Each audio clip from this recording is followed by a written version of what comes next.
Today on Locked On Rockies. Well, we waited, and we waited. And I know we had someone reach out to see if Juan Soto was going to be on the Rockies. Another viral moment from that famous Twitter folk.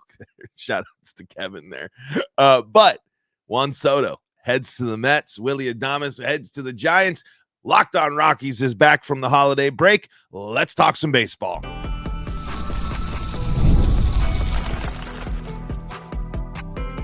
You are Locked On Rockies, your daily Colorado Rockies podcast. Part of the Locked On Podcast Network, your team every day. Rock on Rockies fans, welcome into the Locked On Rockies podcast for today, the 9th day of December. Hello, everyone. I am back. Paul Holden back with you all here on the Locked On Rockies podcast. If you're like, what the heck happened last week? I take my holidays a little early because of my normal work schedule. So technically, last week was my Christmas vacation where I went and visited family. So away from the studio for a bit last week, but we are back to talk Rocks. Not a ton of big Rocks news that's happened, but big baseball news has happened, and some that certainly impacts the Colorado Rockies as well. So we're going to dive into that. And the Rockies did make a move there by signing Austin Nola in a move that I can't say I fully comprehend and really understand. And we're going to have to dive more into this. This might be the theme of the week kind of for the pod here because we're not going to get to it till later in the episode today. But second base is going to be a big deal here as the winter meetings begin and as the Rockies are trying to make the additions to their roster here. And so we're going to talk about that a little bit, but it's going to be painting a picture because if you look at most of the media coverage right now when it comes to the Rockies, the sites that are covering right now, you're seeing what's going on with second base. And I think it was all kicked off by not only the Brendan Rodgers news, but Thomas Harding wrote about it in a piece, of course, highlighting one of the Rockies' targets as well. So we are going to talk about that and lots more here on the Locked On Rockies podcast, where you can find your team every day. Well, that's the Locked On Podcast Network. This is the Locked On Rockies podcast on the Locked On Podcast Network, where, of course, you can find your team every day.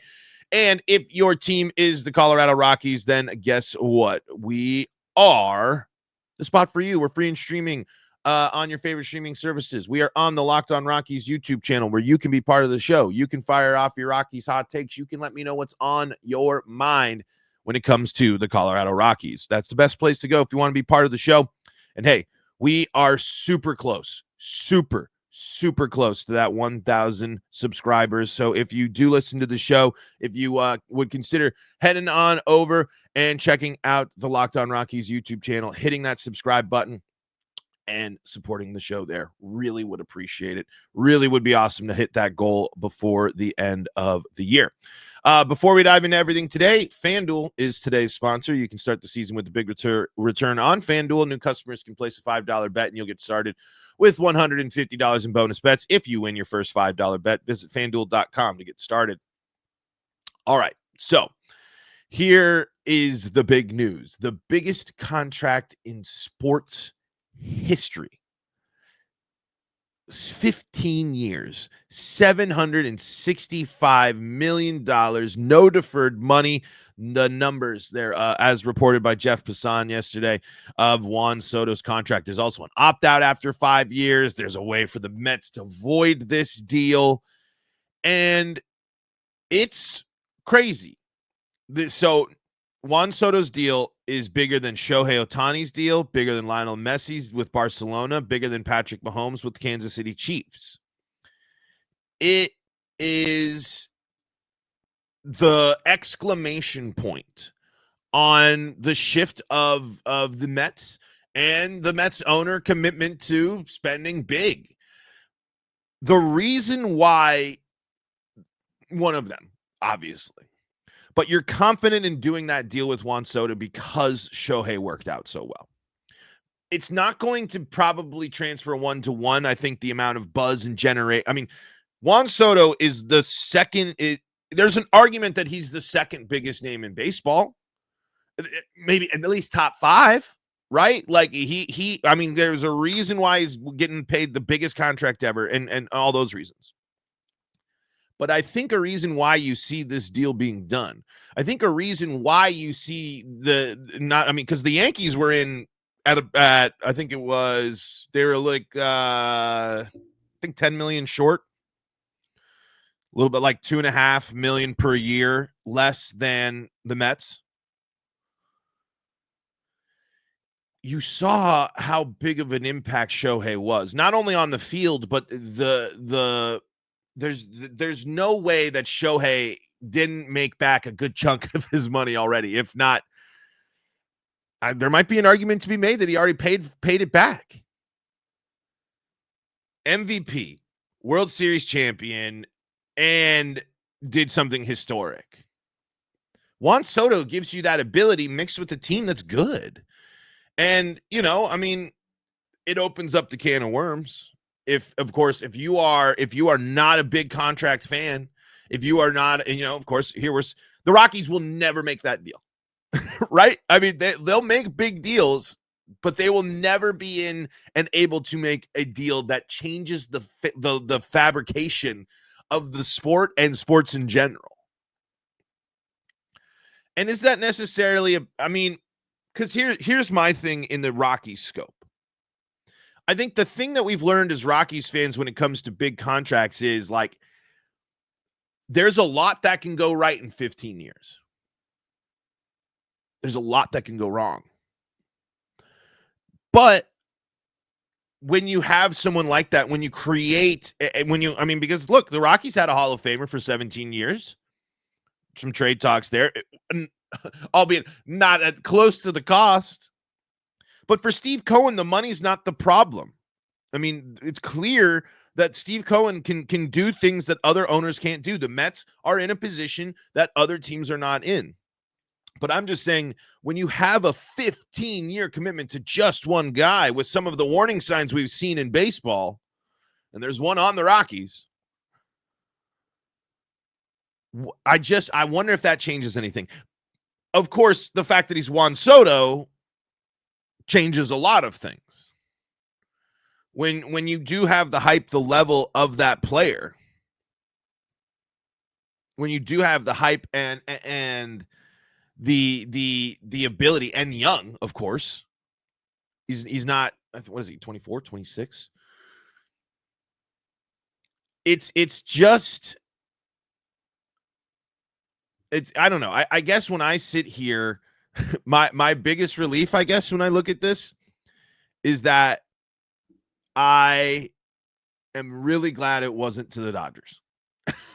That's kind of my biggest takeaway, because this doesn't shock me, right? And I don't sit here and cry too foul. I mean, I see it's a valid point to be concerned by that. And it's a valid point to sit here and be like, hey, why wouldn't you be super disappointed by this deal? Because as a Rockies fan, you should be mad that other teams do this. You should be mad that there's other teams, especially within your division, that can spend big, that can spend more than others.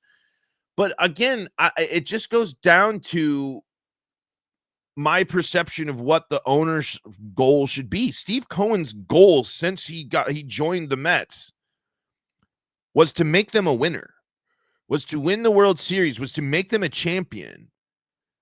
And while he's been close, mixed in with lots of missteps along the way, he hasn't backed down from his goal as the owner.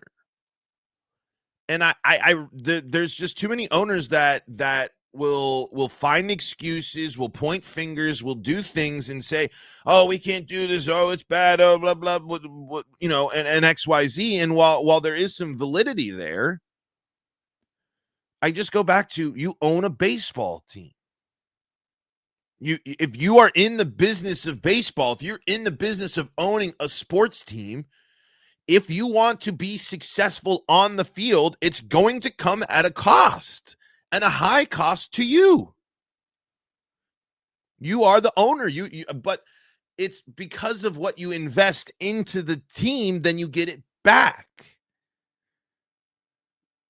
Will attendance be even better now for the Mets? Will jersey sales be better for the Mets? Will the Mets TV package now increase in value? I mean, look at all the things that now will be more additional revenue streams for, and they're not even additional, I shouldn't say that, but those revenue streams now, look at the increases that those will see across the board because you brought Soto in, and then that's how it's supposed to work, at least in my mind. Steve Cohen is using his money and influence to spend big, to get big name players there. And other teams could do this. They might not be able to do it on the scale. And of course, and as we talked about with Patrick Lyons, we know how big of an impact it is to have to be streamed by Major League Baseball. And we know for sure how bad it hit the Rockies. But it still circles back to, you own a baseball team. You're a tremendously wealthy person. If you want to do these things, if you want to make your team better, if you want to take game-changing leaps, you have to spend money. I mean, that's just it. That's the nature of the beast. And again, the Rockies will sit here and tell you they've spent money. But you know the money is being completely re-talked about, is being completely discussed within the organization, because if you lose, what was it, Patrick telling us, something like $50 million there, that's 4 contracts. Boom, can't do it. But if you and if you lose out on all that stuff, that's going to impact your bottom line. But you're not going to get people more. But eventually, this team is going to need the bigger contracts, and this team is going to need another splash. And you can't just be burned because of the Chris Bryant deal. That combo has been tough. Dipping attendance, Chris Bryant not paying off, and not having the local TV market thing. Those are 3 pretty big deals when it comes to the Rockies not having the money to spend big. But you are hopefully crafting the same type of thing that you did with the back-to-back playoff teams, and you're hopefully trying to open yourself a window with some homegrown talent that you flaunt as your strength. Eventually, you're going to need to bring in a game changer. It's why the Rockies weren't successful at in the past with the Arenado teams. They did not make that big splash. They weren't willing to try to sacrifice, the possibility of a prospect panning out to win now.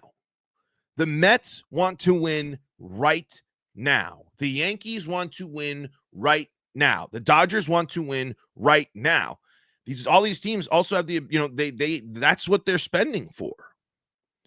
And if you're the Rockies and you're just looking for windows, and as you're building them up into opening these windows, as a lot of mid-market teams do, you have to still embrace the idea of spending big, of getting a JT Realmuto, getting a real first baseman in there instead of going the bargain bin of Desmond and Daniel Murphy. You're going to have to go up and say, hey, you know what's going to convince someone to come to Colorado to pitch? Money. Money is a pretty good convincing factor, especially when you think about, I mean, there's ways to do it, but the biggest way is always going to be money. So I guess that's kind of my biggest, my big takeaway here is that I'm not surprised that it was that much. I mean, it's crazy, right? But we've just been seeing crazy contract after crazy contract after crazy contract.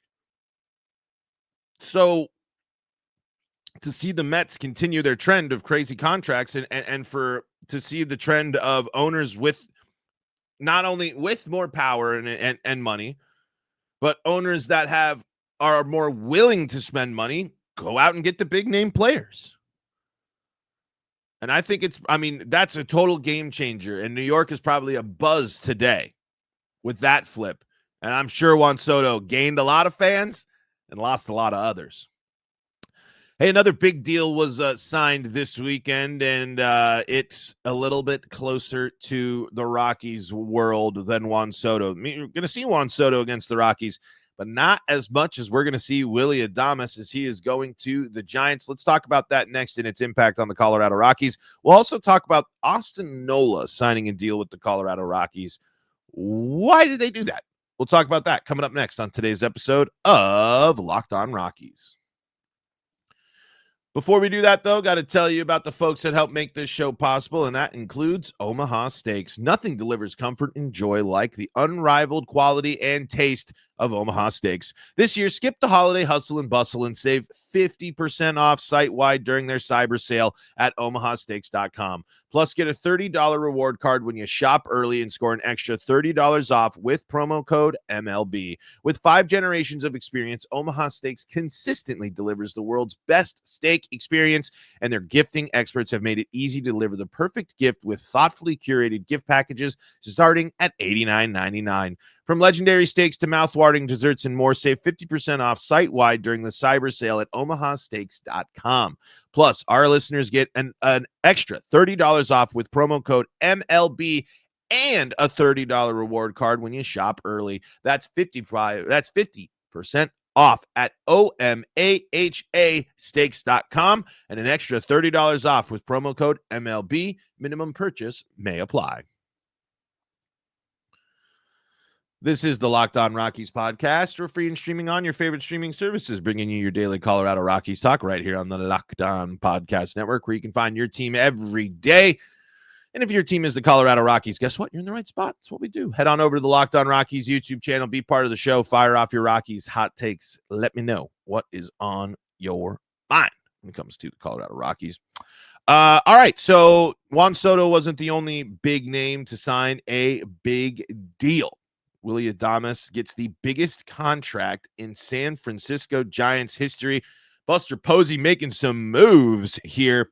He has been a career 21.5 WAR player, 3.1 last year with 32 home runs, 251 batting average, 112 RBI, 21 stolen bases, an OBP of 331, slugging of 462, and an OPS of 794, OPS plus 118. Dude's good.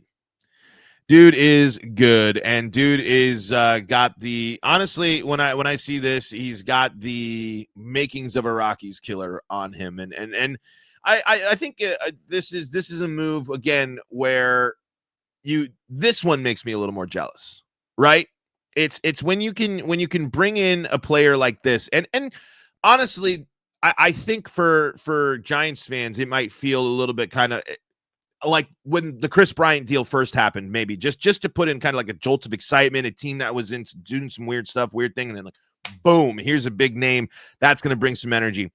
Obviously, you know, and when you look at it, Adames has played at least 130 games the past 4 seasons. When you go back to 2021, played in just about every pandemic game. The guy has stayed healthy. The guy has been an impact player throughout his entire career. I think this is the type of move as for the Giants that's going to start setting the stage to, you know, for them to start building themselves back into the conversation here. Maybe it doesn't pan out immediately right away, but the Giants are usually a smart team in going out there, and I like this move a lot. And when you look at those numbers, you kind of get the vibes of Rockies killer. This is a guy that you know, is a power hitter, potentially is able to steal bases, can drive in runs through RBI. In addition to all those numbers there, 33 doubles last year. Doubles are clearly part of the game. The extra base hits are clearly part of the game for him there, with the doubles and the home run. And of course, that slugging there, slugging 462 last year. So that type of build and that type of skill set is definitely something where I kind of think like, oh boy, this is a guy that has the makings. Add him onto the Giants, add him, you know, where a team that the Rockies historically struggle against. This one makes me a little nervous, just in terms of having to see him compete against the Rockies there. So I was curious. I said, how has he fared against the Rockies so far here? And, you know, last year he had 29 plate appearances against the Rockies, and he batted 259 with an OBP of 276, slugging of 370, and an OPS of 46. He had 10 total bases in that. Did hit a home run, had 3 RBI, a couple of stolen bases, a walk, struck out 6 times. That'll be an interesting thing to see, but he had 7 hits there in that series. So other times here, basically in his career against the Rockies, he is a 219 batting average, a 272 OBP, a slugging of 412, an OPS of 684. He's driven in 15 runs with 5 home runs, 2 stolen bases, 9 total. 30 strikeouts, 9 walks, hit 7 doubles there, and as a part of his 13 hits in those 114 at-bats. 25 hits in 114. Sorry, I'm looking at a different area that I usually did, so I was getting flipped around there. So even just looking at those stat lines, I was like, who? Oh boy, that's not good for the Rockies fans. I think it's a smart move there, and to set the tone right when you're willing to spend big. Maybe it's like why that contract, why that player, why in this situation. But when you set that precedent that you're willing to spend to go get these players, to go get elite talent, it puts a lot of juice into the fan base, man. It really does. It makes it very interesting if you're willing to spend and invest in the team, because that matters. In Rockies news, Austin Nola, minor league deal. If you're wondering who Austin Nola is, he's a catcher, also plays a little first base, a little second base, but primarily a catcher, and he's been fine for most of his career WAR player of 5, 249 batting average, 136 RBI, 3 stolen bases, an OBP 326, slugging 370, OPS of 696, 24 home runs. Last year, only 154 plate appearances in 52 games, 19 hits, a couple of doubles, a home run. Nothing here that is making me. Why are we signing another catcher? It's a minor league deal with an invite to camp. It's not a big. In reality, we'll see what happens. But again, why do we need now a 4th catcher? And one that hasn't blown the doors off anybody. One that has had success, can be successful, certainly. But that's just such a weird, to me, it's a weird one. He did have, in 110 games for the Padres in 2022, he was 1.9 WAR, a career season, his best career season there. So maybe that'll come, sprout up. It's not like he's young. This one I don't know. I don't get it. I don't understand what the plan is. I don't understand what the point behind this is. Like, where does this even factor in? Why even worry about this? Now does that bump Goodman to catcher number 4? Is Romo not ready for the start of the season? It's a minor league deal, so it's not a for sure thing. There is some stuff there. Might end up down to AAA, but this one again, it's like, okay, against the backdrop of everything else that's been happening in baseball. I don't have a lot of analysis on this. This one I don't quite understand. This one I don't see how the piece fits into the puzzle. But again, minor league deal, not anything that's going crazy. But why are we continuing to complicate the picture for Hunter Goodman? That's what I'm asking. All right, let's take a quick break here, and we'll continue to talk about the moves, possible moves for the Rockies. Set the stage for this, because the Rockies are looking for second baseman. We'll talk about that coming up next on today's episode of Locked On Rockies. Before we do that, though, got to tell you about FanDuel, and you can get ready to tackle the NFL action with FanDuel, America's #1 sportsbook. Because right now, new customers can bet $5 and get $150 in bonus bets if you win. The FanDuel Sportsbook app gives you everything you need to place live bets on the NFL all in one place. So when you get a hunch in the middle of the game, you can check out the latest stats, view live play-by-play, and so much more on the same page where you place your bets. Just visit FanDuel.com to join today. You'll get started with $150 in bonus bets if you win your first $5 bet. That's FanDuel.com. Never waste a hunch and make every moment more with FanDuel, America's #1 sportsbook. And remember to please play responsibly. This is the Locked On Rockies podcast for free and streaming on your favorite streaming services, bringing you your daily Colorado Rockies talk here, reacting to the big news across baseball of Juan Soto, Willy Adames, and, of course, Austin Nola to the Colorado Rockies, one that's kind of left me a little confused and not understanding quite exactly why. But that sets the stage here for second base, and that is going to be an interesting one here as the Rockies are apparently targeting Thairo.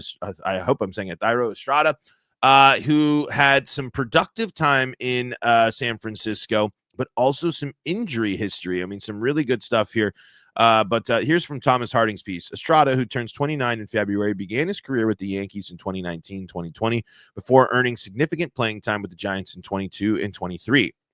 In 260 games with San Francisco in 22 and 23, Estrada posted a combined 727 OPS with 28 home runs and 44 stolen bases. But in 2024, Estrada sustained wrist and thumb injuries, batting just .217 with a .247 on-base percentage in 96 games before being outrighted in late August.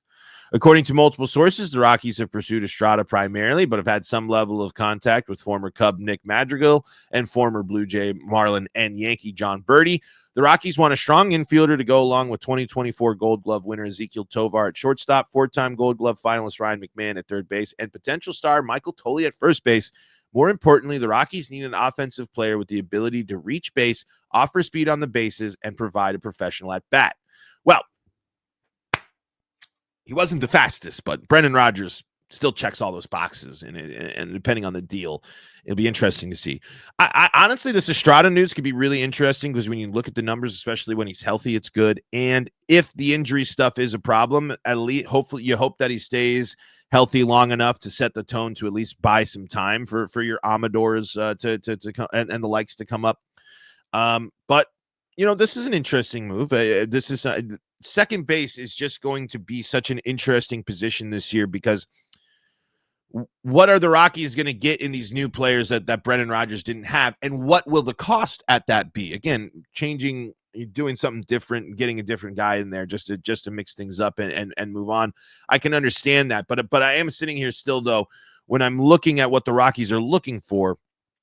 It doesn't always seem that moving on from Rodgers was the best move. However, I think the big thing there is if speed is the priority, if speed and base stealing and that type of stuff is going to be a top priority for the Rockies, then that's a factor, certainly. But I do think with second base that defense has to be something that is top tier, because again, the Rockies are going from now a Gold Glove infield to now missing out on a Gold Glover at second base. Whoever plays second base needs to understand that while there aren't a lot of standards for the Rockies, elite infield defense and turning double plays is a must. It's a huge part of how the Rockies are successful. It's a huge part of what makes Kyle Freeland better. It's a huge benefit to these pitchers. So I do wonder how much focus they're putting on the defense in this search.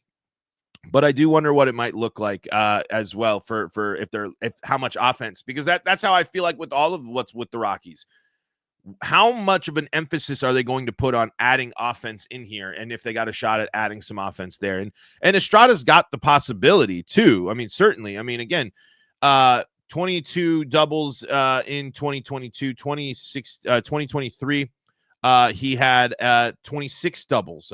He can flirt with 15 home runs, hit 14 in back-to-back seasons, and that was playing for San Francisco. That with a tough home environment there. A nice good thing to see here too. is able to draw some walks. Strikeouts still a little hesitant on there, but only struck out over 100 times once in his career so far. So maybe someone that can also cut down on the strikeouts a little bit for the Rockies. Probably not as nearly as aggressive on first pitches as Brendan Rodgers is. So we'll see. But again, that was just a little bit from Thomas Harding's piece, his Rockies Beat newsletter. There's lots more there. And we're going to continue this second base conversation here throughout the week here on Locked On Rockies. So no worries there. Folks, that is going to do it for today's episode of Locked On Rockies. Thank you so much for joining us. Thank you for making us your first listen of the day. Hey, really would appreciate if you head on over to the Locked On Rockies YouTube channel. Click that subscribe button. So close to that 1,000 subscribers. Really would be cool to hit that before the end of the year. And we go into 2025 with 1K strong. So, but folks, thank you again so much for making us your first listen of the day. For your second listen of the day, go check out Locked On MLB with our guy Sully. Or if you need more Colorado sports coverage, Locked On Broncos, Locked On Avalanche, Locked On Nuggets, Locked On Buffs, all free and streaming on your favorite streaming services as well. Until next time, this is Paul Holden saying so long from the Locked On Rockies podcast.